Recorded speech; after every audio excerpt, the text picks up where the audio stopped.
തിരുവനന്തപുരത്ത് വെച്ചിട്ട് മാധ്യമപ്രവർത്തകരെ കണ്ടിരുന്നു. നിങ്ങളെല്ലാവരും അത് മനസ്സിലാക്കിയിട്ടുള്ളതാണ്. പറയേണ്ട കാര്യങ്ങൾ അതിൽ വ്യക്തമാക്കിയിട്ടുണ്ട്. വളരെ മോശപ്പെട്ട ആരോപണങ്ങളാണ് ജില്ലാ സെക്രട്ടറി എന്ന നിലയ്ക്ക് എനിക്കെതിരായി ശശി ഉയർത്തിയിട്ടുള്ളത്. അതുകൊണ്ട് തന്നെ നിയമ നടപടിക്ക് പോവുക എന്നുള്ളതാണ് ആലോചിക്കുന്നത്. അത് പാർട്ടി നേതൃത്വവുമായിട്ട് ആലോചിച്ച്, പാലക്കാട് ജില്ലാ കേന്ദ്രവുമായിട്ട് ആലോചിച്ച് ഇന്ന് തന്നെ അതിനൊരു നിയമ നടപടി സ്വീകരിക്കുന്നതിന് വേണ്ടിയിട്ടുള്ള ഇടപെടൽ നടത്താനാണ് ഉദ്ദേശിക്കുന്നത്. ബാക്കിയെല്ലാം ഇന്നലെ പറഞ്ഞ കാര്യങ്ങളാണ് ആവർത്തിക്കാൻ. വ്യക്തികൾ തമ്മിലുള്ള പ്രശ്നം മാത്രമായിട്ട് ചുരുക്കാനൊക്കെ ചില ആളുകൾ ശ്രമിക്കുന്നുണ്ട്, പാർട്ടിക്കകത്തു നിന്നുള്ളവർ. അങ്ങനെയാണോ? രണ്ട് വ്യക്തികൾ തമ്മിലുള്ള പ്രശ്നമാണോ ഇതൊക്കെ? കമ്മ്യൂണിസ്റ്റ് പാർട്ടിയിലേക്കൊക്കെ എന്ത് വ്യക്തികൾക്ക് പ്രാധാന്യം? കമ്മ്യൂണിസ്റ്റ് പാർട്ടിയിൽ പ്രത്യേകിച്ച് CPM-നകത്ത് വ്യക്തികൾക്കൊരു പ്രാധാന്യമില്ല.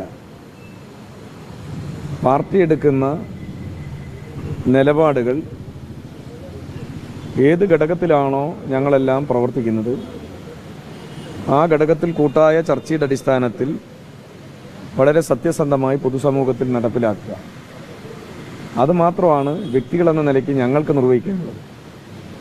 അല്ലാതെ വ്യക്തികളെന്ന നിലയ്ക്ക് ഞങ്ങളാരും പാർട്ടിക്ക് മീതയല്ല. ഞങ്ങൾ സ്ഥിരമായി പറയുന്നൊരു വാചകമുണ്ട്, ആരും ഈ ചെമ്പതാകയ്ക്ക് മുകളിലല്ല, എല്ലാവരും അതിന് താഴെയാണ്. PKCC അതിന്റെ വ്യക്തിപരമായി എടുത്തോ? ജില്ലാ സെക്രട്ടറി കമ്മിറ്റികളുടെ തീരുമാനം ജില്ലാ സെക്രട്ടറിയുടെ തീരുമാനമാണ് എന്നുള്ള രീതിയിലൊക്കെ PKCC അതിനെ വ്യക്തിപരമായി എടുത്തു എന്ന് തോന്നുന്നുണ്ടോ? അതുകൊണ്ടാണോ അങ്ങനെയുള്ള? അത് അയാളോട് ചോദിക്കേണ്ട കാര്യങ്ങളാണ്. ഓരോ ആളുകൾക്കും ഓരോ രീതിയാണ്.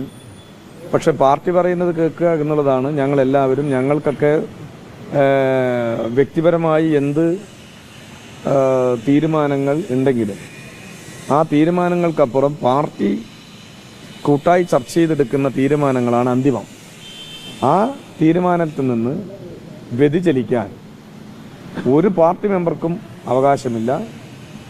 വിവിധ ഘടകങ്ങൾക്ക് നേതൃത്വം കൊടുക്കുന്ന ഉത്തരവാദപ്പെട്ട നേതാക്കളായിട്ടുള്ള ആളുകൾക്കും ഞാൻ ഉൾപ്പെടെയുള്ളവർക്ക് അതിന് അവകാശം. അങ്ങനെയൊന്നും തോന്നിയിട്ടില്ല. നമ്മൾ ഈ പുറത്താക്കൽ എന്ന് പറയുന്നത് CPM-നകത്ത് അവസാനത്തെ നടപടിയാണ്. അപ്പോൾ അതിനിടയിൽ ആരെയും വിവിധ തരത്തിലുള്ള നടപടികൾ സ്വീകരിക്കും, ആ തെറ്റിൻ്റെ ഗ്രാവിറ്റി അനുസരിച്ച്. അപ്പോൾ അങ്ങനെ ചില സമയത്ത് ശാസന കൊടുക്കും, ചിലവിടെ താക്കീത് കൊടുക്കും, പിന്നീട് ചിലപ്പോൾ സസ്പെൻഷനിലാക്കും. ഏറ്റവും അവസാനത്തെ നടപടിയാണ് പുറത്താക്കൽ. CPM-നകത്ത് എടുക്കുന്ന നടപടികളെല്ലാം ഓരോ സഖാക്കളെയും തെറ്റ് തിരുത്തി തിരിച്ചു കൊണ്ടുവരാനാണ്. കുറച്ചുകൂടി തിളക്കമാർന്ന വ്യക്തിജീവിതവും പൊതുജീവിതവും പൊതുസമൂഹത്തിൽ ഉയർത്തിപ്പിടിക്കാനാണ് ഈ തിരുത്തലുകൾക്കെല്ലാം ഓരോ ഘട്ടത്തിലും വിധേയമാകുന്നത്. അത് കുറ്റങ്ങളും കുറവുകളെല്ലാം എല്ലാവർക്കും ഉണ്ടാവും. പക്ഷെ നിസ്സാര ആരോപണങ്ങളല്ല. ഒരു ജില്ലാ സെക്രട്ടറിയാണ് തിരുട്ട് കച്ചവടക്കാരൻ എന്ന് പറയുന്നത്. നിങ്ങളത് ഞാൻ ഇന്നലെ പറഞ്ഞു കഴിഞ്ഞല്ലോ. ഇനിയിപ്പോൾ ഏഷ്യാനെറ്റിന് വീണ്ടും ചോദിച്ച് വീണ്ടും അത് തന്നെ പറയേണ്ട കാര്യമുണ്ടോ? ഏഷ്യാനെറ്റുകാർക്ക് ഇതിങ്ങനെ സ്പിരിറ്റ് എന്ന് പറഞ്ഞ് പറയട്ടെ, ഞാൻ പറഞ്ഞോട്ടെ. ഇന്നലെ നിങ്ങളുടെ ചാനലും എൻ്റെ മുമ്പിൽ ഉണ്ടായിരുന്നല്ലോ, ഏഷ്യാനെറ്റ് ചാനലും എൻ്റെ മുമ്പിൽ ഉണ്ടായിരുന്നല്ലോ. അവരോട് കൂടിയിട്ടാണല്ലോ ഞാൻ അതിന് ഉത്തരം പറഞ്ഞത്. നിങ്ങൾക്കിനി ഇങ്ങനെ ജില്ലാ സെക്രട്ടറി സ്പിരിറ്റ് നിങ്ങൾ എത്ര തവണ വേണമെങ്കിലും അത് ആവർത്തിച്ചോളും. സുരേഷ് ബാബുവിൻ്റെ ശരീരത്തിൽ ഒരു പോറൽ പോലും ആ കാര്യത്തിലുണ്ടാവില്ല.